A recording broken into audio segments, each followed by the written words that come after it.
rolling on the ground in pain because like these burns were so bad. And that training kicking in, like in a fire instance, somebody being exposed to fire like that is the difference between life and death. I'm sure that you guys have heard the word hero associated with this. Yeah. How does that feel? From our perspective, like, we just did what anyone would have done if they were there.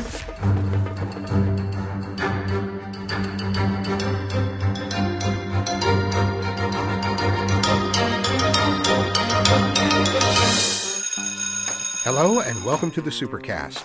I'm your host, Superintendent Anthony Godfrey. They are former Bingham High School students who were in the right place at the right time and just happened to have the right skills to help. On this episode of the Supercast, hear how one man is alive today thanks in part to some teens who didn't hesitate to help a stranger in need. And find out why the teens give credit to the JATC South Fire Science program for their success in saving a life. We're talking now with my friend Brenna Miller, recent graduate of Bingham High School, current student at BYU, and someone who was recently involved in quite an amazing experience. Tell me a little bit about what happened in this life-saving event. Okay, so me and my friends, it was me, and then Brandon Lockhart, Zach Peterson, James Brown, and Nathan Gillette, and we all graduated from Bingham. We've all been good friends since middle school. We've all gone our ways. We went up Butterfield Canyon, Middle Canyon, same thing. And we were just going to do a little campfire, kind of hang out. We go up there a lot, so we would just do s'mores. We just hang out there a lot. It's somewhere you go frequently Yeah, with friends. yeah, and we'll just go have a little campfire, make s'mores. Super fun. So we were up there. There was just like a couple of us, not like our whole friend group. There's 5. And we were making a fire. We had been there for a couple hours, and it was packed. Like, it was hard to find anywhere, like any campsite up there, because there's people everywhere. And everyone was like riding ATVs and like yelling, like just lots going on. Very lively, more than normal. And so we were like just chilling, and then it kind of started to get dark, and more people kept like driving by, and we were like, oh, this is so fun. And then we kind of started hearing someone like start yelling, but it was like kind of quiet, sounded kind of far away. And most of us were like, okay, like there's people yelling everywhere. We were like at a campsite next to like a bunch of other teenagers that had been like yelling all night. And we were like, okay. But one of my friends. So you camped overnight, and is this in the morning? Or when is this happening? This is like probably at like 10 p.m. Okay. And we were going to leave at like midnight, go back home. But we like heard yelling, and we all kind of brushed it off, except for one of my friends. He's very like into like survival and like camping. He's very prepared, all that kind of stuff. And he was like, we're going. And he just went. And who is this friend? This is James Brown. James Brown. Yeah. All these kids went to Bingham. So all Bingham graduates. Okay. Yeah. And so he like literally runs, he gets in his car, and we were like, oh, okay, I guess we're going. And so we like all hop in. This is just hearing screams. Yeah, and someone's yells like from a distance in the midst of a lot of other noise and screams. Yeah, and so the rest of us are like, all right, like whatever. But James is like adamant that we're going to go check it out. He's like, someone needs help. And at this point, do you still wonder whether they actually need help? Yeah, especially because it seems far, and it's like, it didn't really seem like it was that big of a deal. It wasn't like screaming for their life because it was so far away. And so we like hop in the car, leave like our fire and everything, and like drive super fast, get over there, and we see that there's a car kind of like in front of a campsite that has hazards on. And we're like, okay, that's obviously where we're trying to go. And so we pull in the car, and immediately you can tell like actually something is like very wrong. Like there's a woman like bent over on the ground, and we're like, oh my gosh. And she's like leaning over her husband, and he looks like he like had a heart attack or something. Like he's laying on the ground, just like not moving. And how far away was this from the car? Where you pulled up? We like just drove over the grass and just went right back there. But it was probably like 50 yards from the road.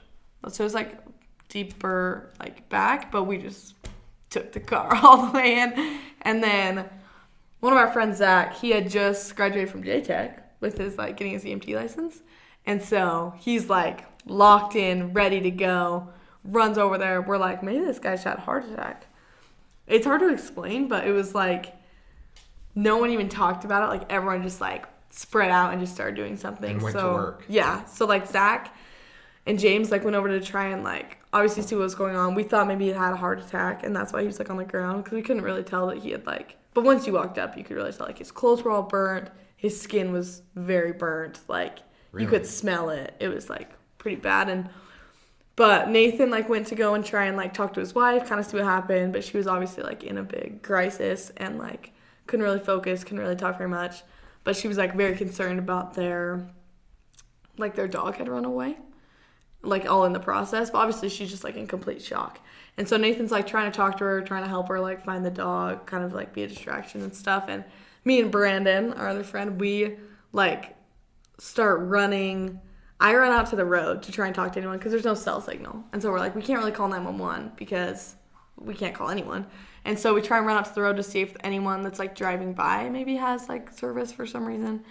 And then our other friends like ran back to our campsite to like just get everything, because we were like, we gotta go and like go put the fire out and stuff. And so Zach kind of like was talking to him, trying to understand. We didn't know what happened, even the whole, like after the whole thing, the whole night, we still had no idea what had really happened. But he like is trying to talk to him, see like if he's breathing, like what we can do. And we actually did have like a lot of help, like some other people from other campsites, like a woman came over and like gave us a flashlight because we didn't have a flashlight, and like some other people from a different campsite came and brought like a first aid kit so we could like try and wrap up his hands and stuff because they were like the most burnt. But so a lot of people did come to help, but everyone was like, I have to go back to my kids, I have like, you know, people here and whatever. And we were like, that's okay. So we kind of tried to talk to his wife and figure out like what we should do, because we were like, he obviously needs to go to the hospital like immediately. Yeah. And she was like obviously just still in shock, and like we were like, okay, we're just gonna take him, we'll take you, we'll all drive down. But there wasn't room in the car, and so she was like, I'm just gonna stay here. It turns out after the fact that they lived right at the bottom of the canyon, and so their house was super close by and their children were there. And so I like got her contact information, and we ended up going and like getting him into the car. We like picking him up, putting him in the car, wrapped his hand, and we all just like slammed into the car and drove down the canyon. And in that time, even though I couldn't call 911, was he still unconscious? He was conscious, but not like very responsive. Like Okay. He was alive and like conscious, breathing, but like couldn't really talk very much. He was like rolling on the ground in pain because like the burns were so bad. And so we like got everyone in the car, and in that time I had, even though we couldn't call 911, like Apple's new update, you can like text them via satellite. So that was great. Plug for Apple. And so I had been like texting with someone from the Tooele Hospital the whole time, and been like, we're coming, we need someone there, like we're bringing in someone. I never would have thought to text 911. I was desperate. Well so done. Well done. I was just thinking of anything. But so we like fly down the canyon, right? We're trying to get to the hospital, but like we don't have any service, so we can't look at maps and we don't know where it is. But we're just like, well, we're gonna get there as fast as you can. Yeah, so we get down there and we get to the hospital, and we end up. Now we get down there and we get to the hospital. Once you got out of the canyon, now you've got a signal and you figure out where it is. So then we like can look on maps. We get to the hospital. It's really close by, and luckily this was like their like local hospital, so that was convenient. And so we like go into the ER, and they start trying to talk to us, and we're like, we have no idea. They're like, we don't know his name. We don't know what happened. We don't know like how. We're like, we just got there and this was happening. So yeah, here he is. Please take care of him. It was crazy. Then we just like drove home. It was like, okay. They were like, you guys can go. We'll take care of it. And we were like, okay. And then we just left, and we were like, what was the wow. conversation as you're leaving, going home? Yeah, we're in the car driving home. We're like, wow, that was crazy. Like, that was wild. Like, he was not okay, and we just witnessed that. But we kind of talked about, we were like, I don't know, someone brought up, they were like, do you think we saved his life? And we were like, I don't think so. Like, we knew that it was bad, but we, like, and everyone was like very much in like, I don't like not survival instincts, but like just going fast, doing everything we could. Yeah. But I don't think we had actually thought about like, You hadn't like, stopped the process. yeah, what like really was happening. he gonna be okay, you know? But we were like, wow, that was so crazy. But what ended up happening was the next couple days, I was still in contact with his wife, and she was like, kind of told me what was going on, how he was doing, and then she was like, we left all of our stuff like up at the canyon because they had like full setup. Like They had left. The family had left all their yeah, stuff. they had like a trailer and like all this stuff, like tents and everything, because their kids were gonna come up the next day, and so they had everything set up. And she's like, we just left it. Like, I don't know if it's okay. I don't know if it's still there. Like, can you go check? So I was like, okay. And so me and my friends went back in the car and drove back up there the next day to like make sure that all their stuff was good and kind of pack stuff up. And then we really didn't hear much about what was going on. Like, we kind of got updates occasionally about, like, you know, this day he was, like, meeting with this doctor and things went well, and that sort of thing. But we didn't really in contact them until we ended up getting a citation at the state level, which was really cool. A good citation. Yes, which is not the bad not kind. the bad kind, but the good kind. So we got to, like, go up when they were, like, in session, and they like talked about us and gave us certificates, and so now we have like a little citation, and our family ended up coming to that. So that was the first time we had seen them since then. And so how did it feel to talk with them after that? After you'd been through that Yeah. fight or flight, survival mode, emergency mode conversations, Yeah. and then you get to see them in a very different setting. Yeah, it was definitely interesting. Like, what do you say to someone in that situation? You know, like, Sure. you're like, hi, how are you? Like, I don't know. You know, we've been in, like, such a Yeah. vulnerable moment, Right. but we don't know each other. Right. And so, obviously, like, they were very grateful and, like, so kind. And they were like, thank you so much. They had said that, like, if it would have been, like, a couple minutes later, like, they think his airways would have closed up and he would have died. Which was crazy because we were like, wow, maybe we should have gone faster. Like, Well, we were... law enforcement actually did indicate that you saved his life. Which is so crazy. Yeah. But yeah, so we kind of talked to them there. And I don't know, it's such an interesting dynamic. Like, I don't know. It's kind of strange to talk to someone, but it's like you've seen each other at such a vulnerable state. And then that's it the was only like, way you know. Yeah, and then it was Because like... most of the time, if hey. you're helping someone, you're going to be helping someone that you know, a friend, family Yeah. that you are around anyway. Yeah. And then we're all like there, like in suit and tie and dresses, and it's like, it was just different. But he was doing really well, like, was healing really well. So they were really grateful, but it How was much definitely time like, was there between the incident and then the citation? 4 months. 3 or 4 months. Because I was in June and the citation was in September. Yeah, So that's August, end of August. that's pretty amazing. Yeah, he was doing really well. So it was crazy, but it was like, yeah. Okay, everyone listening is wondering what happened to the dog. Did you find the dog? The dog, it was okay. It actually, Good. we did find it. Shout out Nathan. He went and found the dog. I love that you All was each well. kind of mobilized in a different direction. Yeah. I'm going to go find the dog. We're going to help the man who is injured and in distress and needs to get to the hospital. You're going to text 911. Now I know. Now you know. Now I know. If you're in the mountains, you don't have signal. Hopefully I don't need that information, line. but it feels good to have it. Yes, good to know. And so now, how do you think this has changed? Has this changed your perspective on things? I mean, it was definitely like very crazy experience, and just like that could have been anyone. Like, he just stood up and like ended up having a seizure and just fell into the fire. Had he had seizures previously? Like, only really recently. He had a doctor's appointment the following week to like go see why that had happened. But it just kind of was like just bad timing that it happened right as he was like standing over the fire. Wow. So, but I think it helped me realize like someone has to do it. Like, someone has to step in and like, I don't know. I think you should. There's no reason. We do training for classrooms, and we did it maybe 8 years ago. And what I remember from the training we received from first responders is do something. Yeah. Don't stand around and think, oh, there's an expert coming soon that can really help. Yeah. And that's what you guys did. You dove in, and I mean, you had Zach, who had some training specific to this situation, but everyone dove in and did what they could in the moment and saved a life as a result. Yeah. But too often we wait and think, oh, I don't want to make a mistake, I don't want to mess up, or maybe someone's scamming me, instead of just diving in to help. Yeah. And I don't know. I mean, it definitely helped a lot that Zach, had that training and, had that knowledge, which, shout out JATC, that's sweet. Yeah. High school kids knowing how to do big things. JATC, bringing it home. Seriously. What we did was things that required no training. It was we talked to people. We got into the car. We drove. Those things anyone could have done. We looked for the dog. We talked to his wife. Things that required no training. It just, needed people.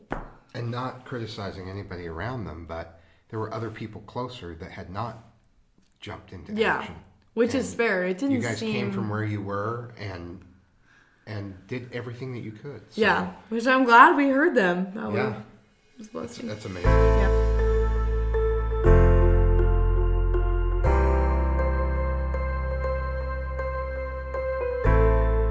Stay with us. When we come back, we'll talk with the fire science instructor from JATC South.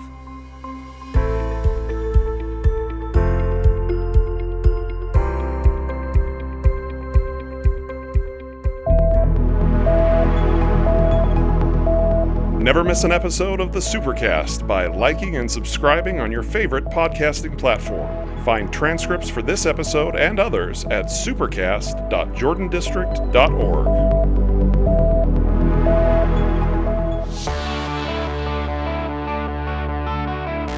Hello, I'm Sandy Reescraft, Director of Communications for Jordan School District, and we want to invite you to connect with us. So many exciting things are happening in your child's school, your neighbor's school, in every school here every day. Don't miss out on following the fun or simply staying informed when there's important information we need to share. Join us at jordandistrict.org or follow us on Facebook, Twitter, and Instagram at Jordan District. We can't wait to connect. We're here at JATC South talking with Richard Clayton. Tell me, you have various titles. Tell me all of the titles that you hold, because you're a teacher here at JATC South. You're also with the fire department. So Yes, I'm employed by Unified Fire Authority, who contracts with the school district for this position. At the school, I'm the course coordinator over the fire science and EMT programs. In the fire department, I'm a paramedic specialist, and I've got just over 20 years of experience doing that. fantastic. And I love that you're here with students. You do a tremendous job with them. Tell us about the courses that you offer and what it entails.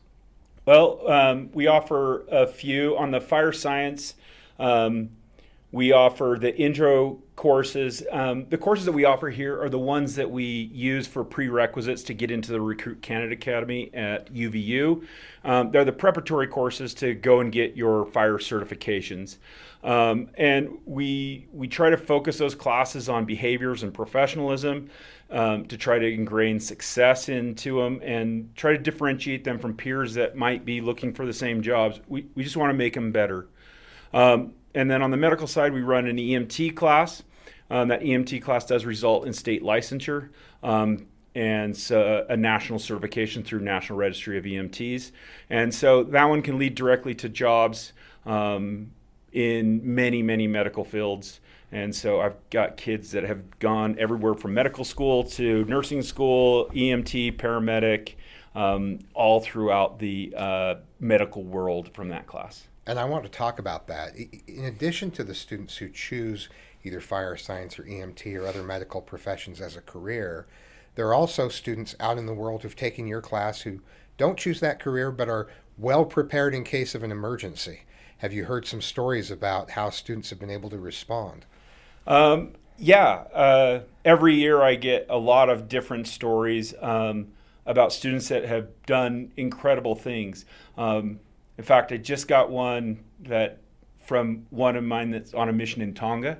and out on one of the Tongan Islands, and one of the people that they were tracking into had an emergency, and they were able to render aid and get a hold of the emergency, but he knew exactly what to do, kept his companion calm, got his companion to go do the correct things. Wow.